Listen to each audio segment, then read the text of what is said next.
How many people do you see look at an Excel spreadsheet that is 1,000 rows up and 100 columns and look at it and say, oh, I know what I need to do based on that, Yeah, right? right. Yeah. And so the whole idea is to get all of this data and then harmonize it and then prescribe to the humans what do they need to do.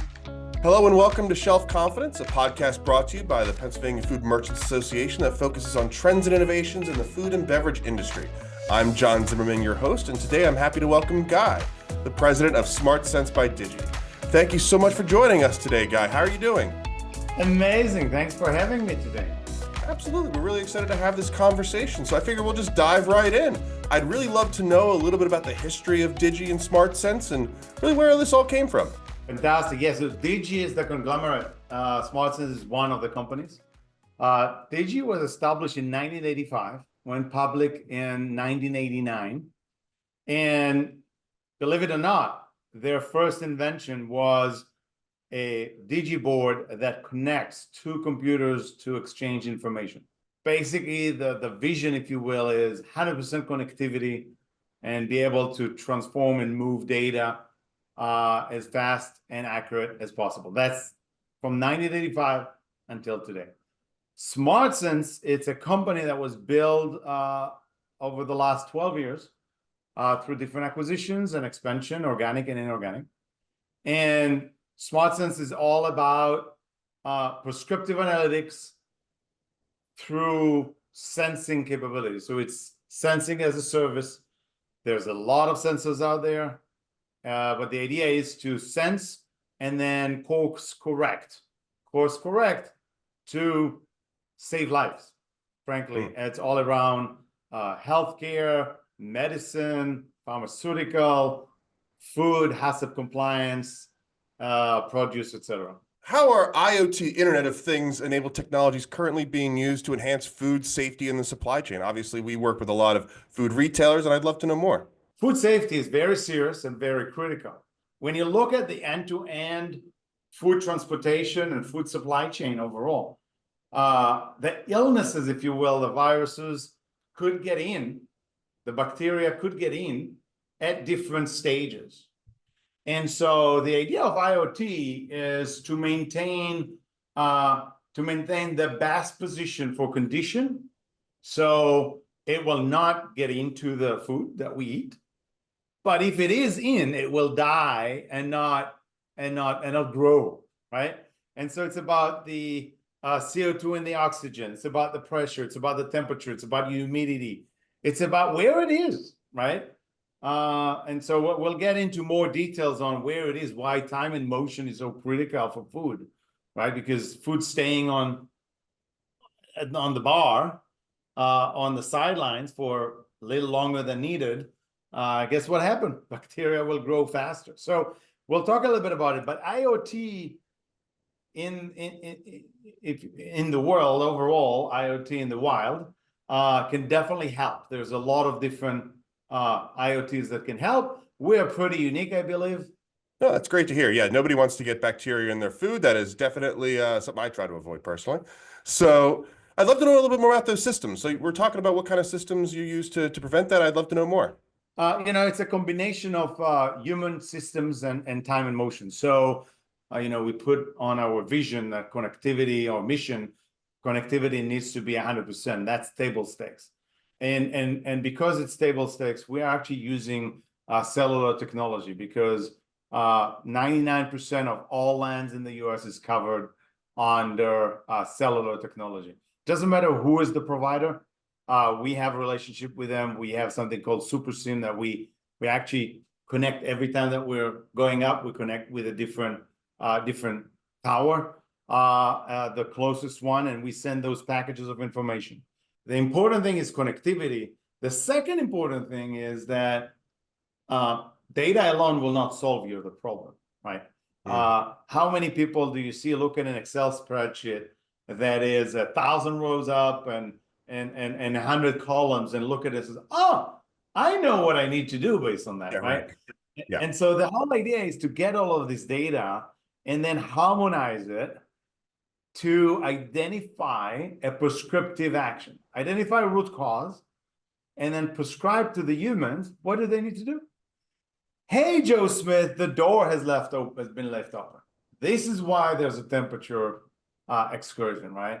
Or, hey, please call Joanne, the driver of truck number 123. She's in Dallas, Texas right now.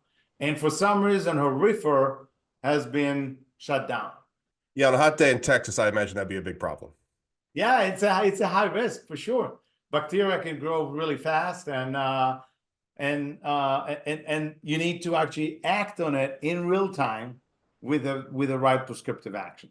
And so another important thing when I'm speaking about prescriptive action is that how many solutions out there has that there's a crying wolf too many times, right? So hey, there's an excursion, an alert, Joe, go in and check, and there's nothing. Hey, the temperature is good, everything is good, it was just a blip. We need to eliminate that. And so if you look at our infrastructure, beside, you have the connectivity, you have the self-service reporting and capability and reporting stock and templates and all that great stuff. Above it, we have something called validated alarm, for example. So we're using our machine learning algorithm to learn from historical root cause. So if there was an excursion and Joe said it was false, the system learns that, you know what, that trajectory and that time, and that's a false alarm. Do not alarm next time on that type. However, when it's more, and when it's a trajectory a little bit higher and for more time, now you can actually say, hey, Joe, the door was left open, because we know the left sensor has been there's an excursion there. The right one is at perfect temperature. The right one is next to the air that comes out, right? And so, you look at all of that, the root cause, therefore now you prescribe something. And we call it validated alarm validation, that actually then send it to the user only when there's 95% true positive action that they need to take. I'm curious, what are the most unusual or challenging food safety scenarios that you've seen with this technology? I'm sure you've seen a lot of stuff. What are the more interesting combinations of stuff that you've seen used? So we always hear, by the way, if you look at our mission statement, we like to work with medium and large forward-looking businesses. Why? Because they also challenge us. The recent challenges was a grocer that asked us to check the ethylene gases from the produce that are in the back room. And so, the question that you typically ask a grocer, hey, you have strawberry in the front, or you have avocado in the front. They're a little bit more than ripe, and you have ripe avocado in the back. Do you throw those, take the one in the back, and move or not? And how to do it? Well, the most important question is, how do you know that you have ripe avocado in the back? You're not going to touch them all, right? No. And so the idea is, if you can check the ethylene level at a group of bananas and avocados and oranges, etc., then you can actually then prescribe, hey, the avocado in the front are overripe, please cut them into the salad. The one in the back, please move to the front, so you can actually sell them at a higher margin. Okay. Right. So that was a very, very interesting scenario that we're delivering right now. And you can ask me, do you have an ethylene type sensor? And my answer is no. We partner with an ethylene sensor manufacturer that is using Bluetooth and Zigbee.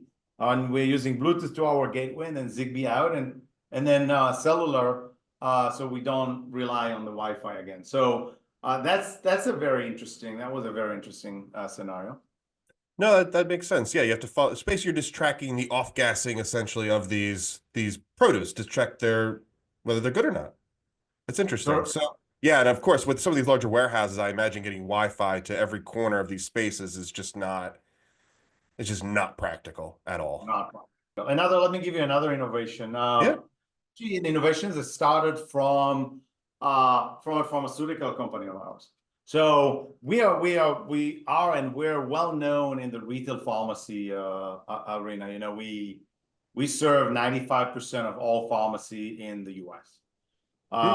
Everyone, all the large, small, medium, the CVS, the Walmart, the Kroger, the Wegmans, anyone. There's only one that we're not a customer. Hopefully they will become a customer soon. But with that, we also moved up the stream to pharmaceutical, and then they started telling us, you know what, you're doing a great job of securing our stationary assets. But when we ship stuff to a clinic, they sometimes tell us, hey, it never arrived, or it arrived with wrong temperature. Can you build something that is cellular based and give me accurate information about the location and the condition of the package? And that was less than a year ago. And I'm happy to introduce you with our new Voyage T1 sensor. And it's a credit card size sensor. This is the back. Tiny, yeah. And what it is, no buttons. It's all automatically working. And when you actually peel it off and put it on a package, it will track whatever you need to track and whatever intervals. 5 minutes, 15 minutes, 30 minutes, 60 minutes, once a year, once a day, once a week, whatever you need, you can actually configure it into the groups. And with that, if you have a meat pallet, right? So I started by the fact that we did it for pharmacy because it is NIST traceable for pharmaceutical product. But if you have a meat pallet, and let's say that you ship it from the slaughterhouse or the manufacturer of the meats, and you then ship it out through trucks to the stores. 3 things needs to happen. Number one, when you put it on the truck should not be too hot, right? Yeah. And then when you ship it over the course of the route, let's say the route is 4 hours, you should have the reefer up because it needs to be maintained at temperature. Yeah. And it needs to be maintained temperature in the different zones of the truck. Everyone knows that there's multiple zones. You may need to put actually zone dividers and coolers in between, or all one reefer, one compressor. Depends on the size. Sure. But let's say that it arrives to the store, and now the meat pallet is being put on the dock, and the truck driver going to the next store. Well, what happened to the meat pallet that is on the dock? Who told anyone that they need to actually take it and put in the walk-ins? And that's where a lot of waste is happening. I don't know if you know, but the FDA was saying that in the US, 30 to 40% of all the food manufactured produce is being wasted. I had no idea it was that high. It's 30 to 40. I'll share with you the article.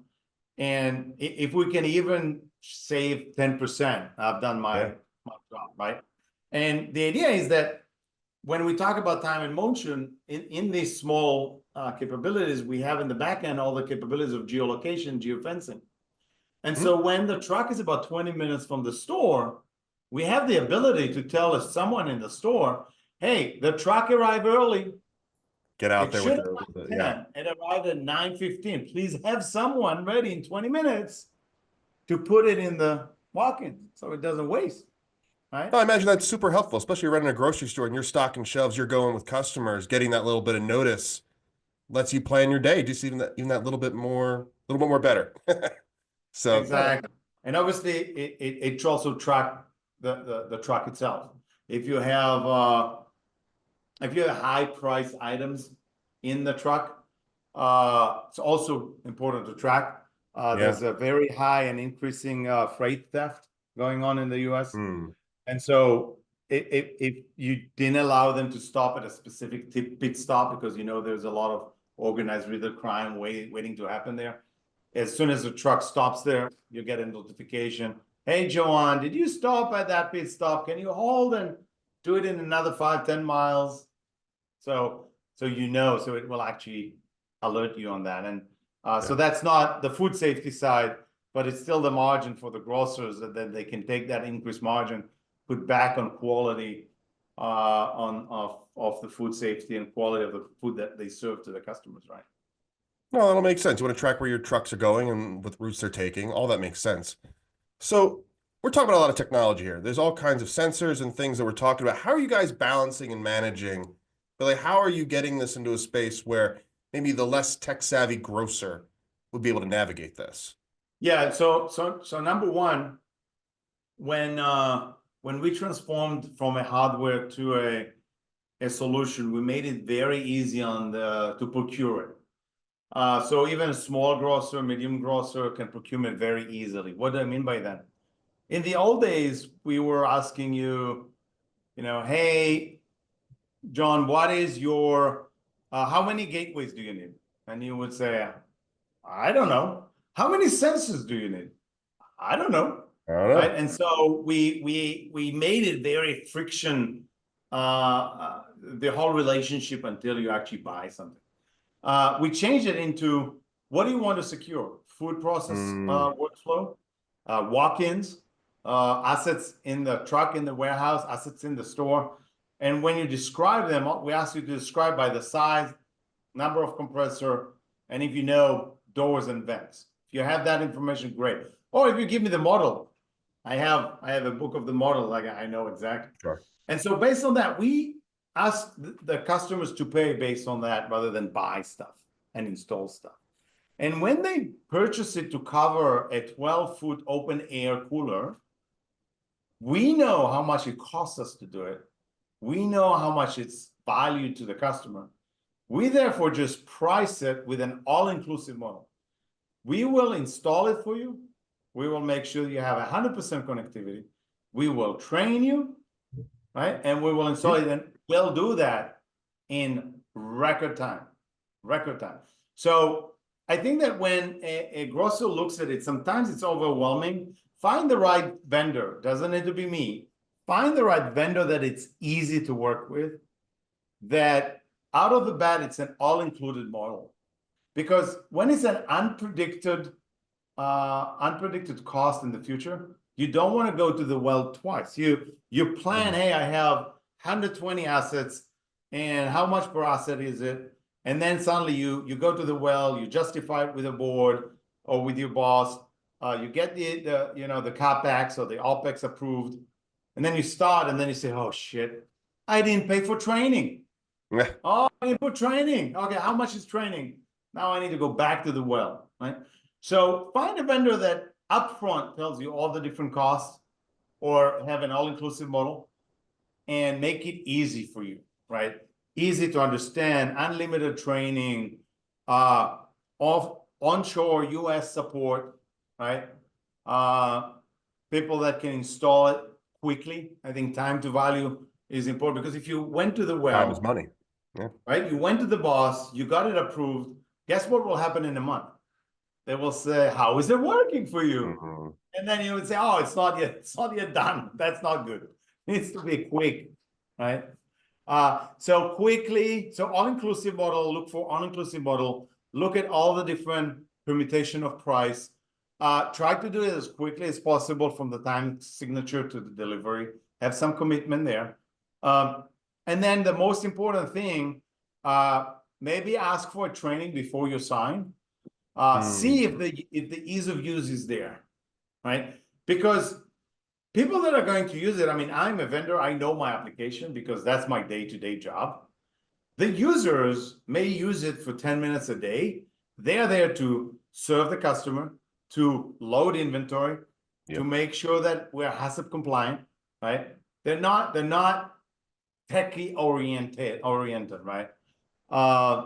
And then on the flip, what we find out is that the new employees that are coming, the youngers, the Z generations, workers are asking for an app. So if we show them the web, they said, no, I want it on my app. I want to run it here. I know how to do it. And then you said, okay, I'll give you the manuals. No one read manuals anymore. Do you have a video? Can I see a TikTok? 2 minutes.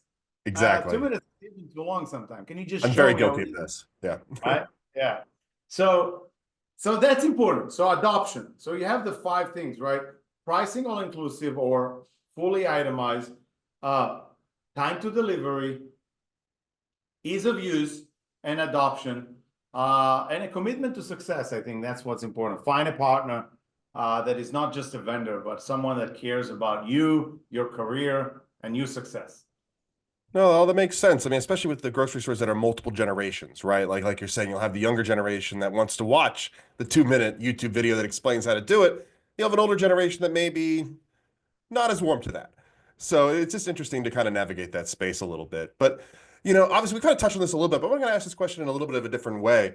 So, how does this technology empower frontline grocery store employees to maintain food safety? Like, obviously compliance is important, keeping people safe is important. We've talked about this, but I really want to pull that thread a little harder. When you think about HACCP compliance in restaurants and groceries, you typically think about the book they have you read when you come to work, right? There's books and papers on the walls. Sometimes you engage, a consulting group to come and build that book for you. It could be 100 pages book. And you ask those people to read it before they start working here and to refresh it every month.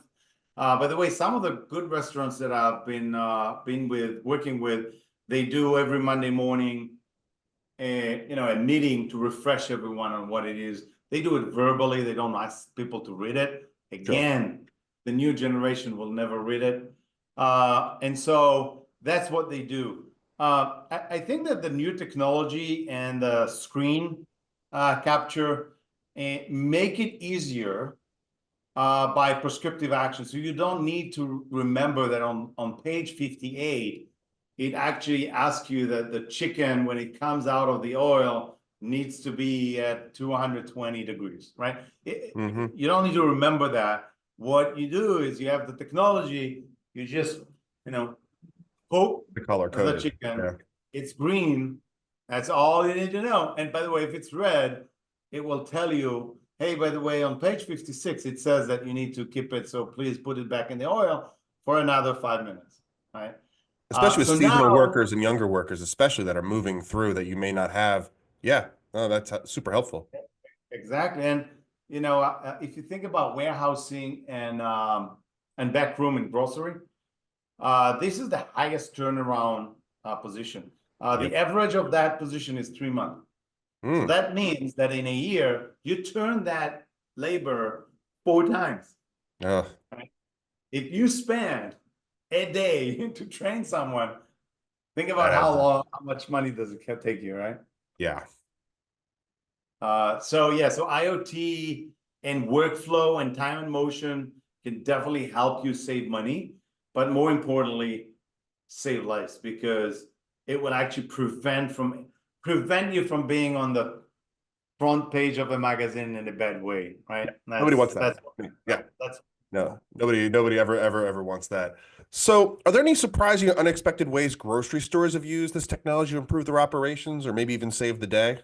I'll step back and I'll look at the way that they typically purchase it. You may have a food safety and quality person. You may have head of loss prevention. Sometimes they're different. Sometimes they're one report to the other. Sure. And by the way, food safety and food quality are 2 separate things. So I'll just give you an example. If an ice cream in the freezer had a lot of humidity and have icicles on it, if you or I eat it, we will not die, will not be sick, right? No food safety. But it will taste really bad, right? And so from quality perspective, either no one will pick it up, or if someone pick it up and try it, they will never come and eat it again, right?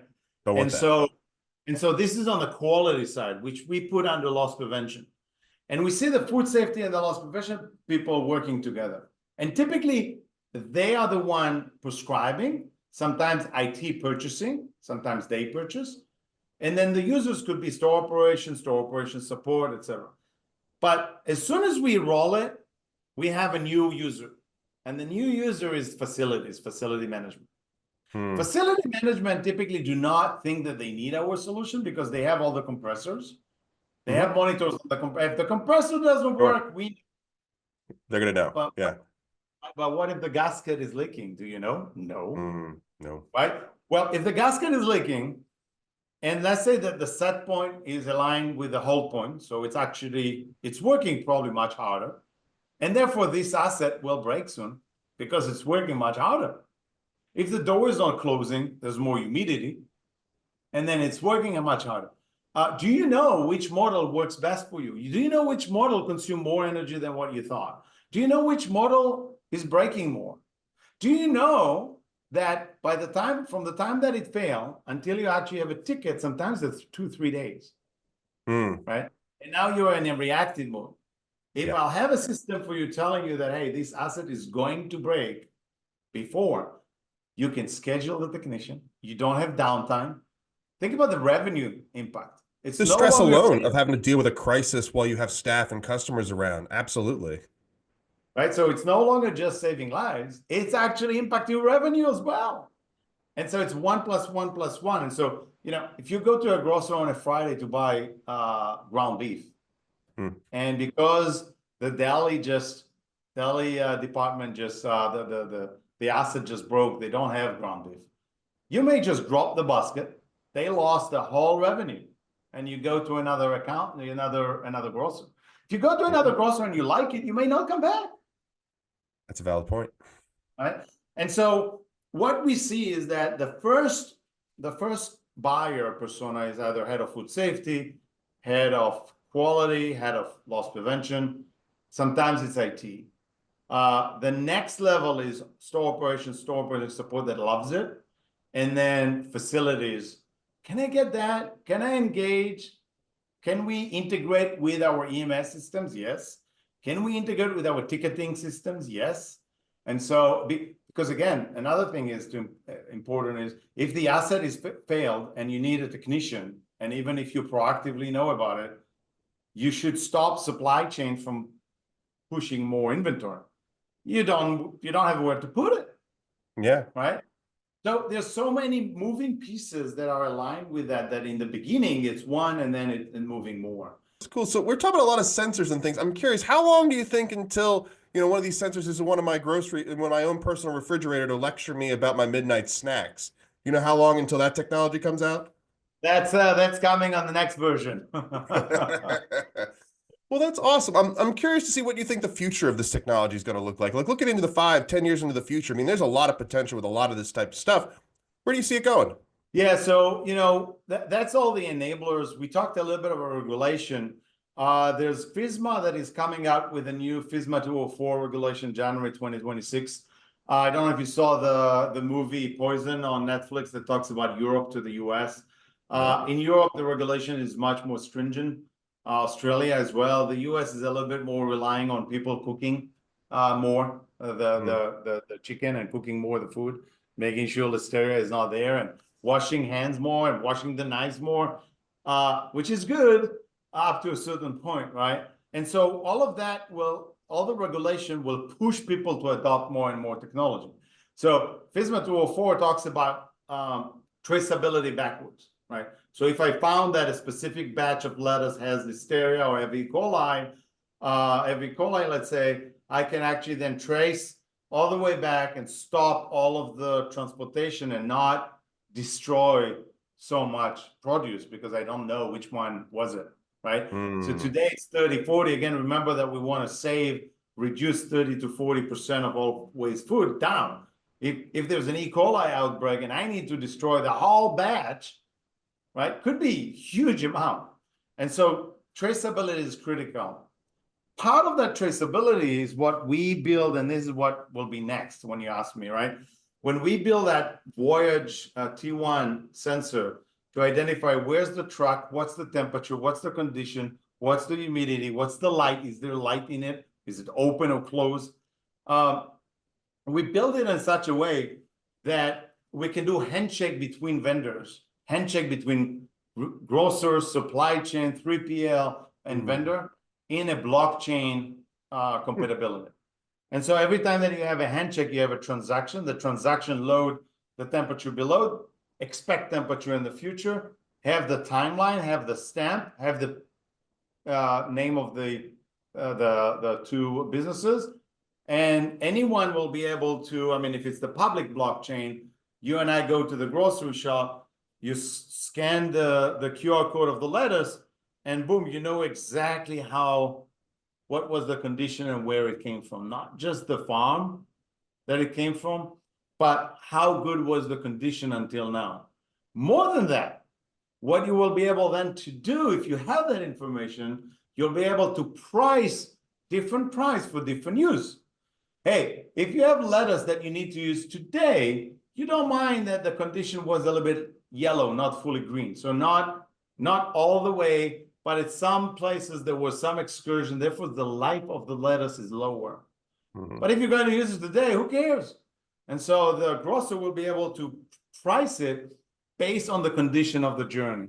If it was all perfect, you need to pay the full price. If it's a little bit less, you can pay less. It's good today, it's good tomorrow, but it's not a 10-day positioning because, conditions up until now was not perfect. And by the way, you can scan and sit. Many times when I buy mushrooms, one day it will be good for 2 days and another day it will be good for 10 days. And you ask yourself, why? Is it because it just arrived? Could be, but it also could be that it was handled correctly in the back or it was not handled correctly. And so that will allow to give you all of that detailed information that you and I want. And I think the regulatory compliance from Europe and Australia at some point will come back here. And therefore we will prevent the outbreak of the E. coli and Listeria more. We'll not just rely on the household to get rid of it by cooking it longer. And I think it will be more nirvana. Well, I appreciate that. I'll have to check out that documentary on Netflix. So thank you so much for coming on the show today. This was a great conversation. On the show today, we had Guy, president of SmartSense by Digi. We really appreciate you taking the time to talk with us. If you're interested in learning more about SmartSense by Digi, please visit smartsense.co. Thank you for tuning in to Shelf Confidence. If you enjoyed today's episode, please smash that subscribe button, like and share and review us on Apple Podcasts, Spotify, wherever you get your podcasts. Until next time, I'm John Zimmerman, and this is Shelf Confidence.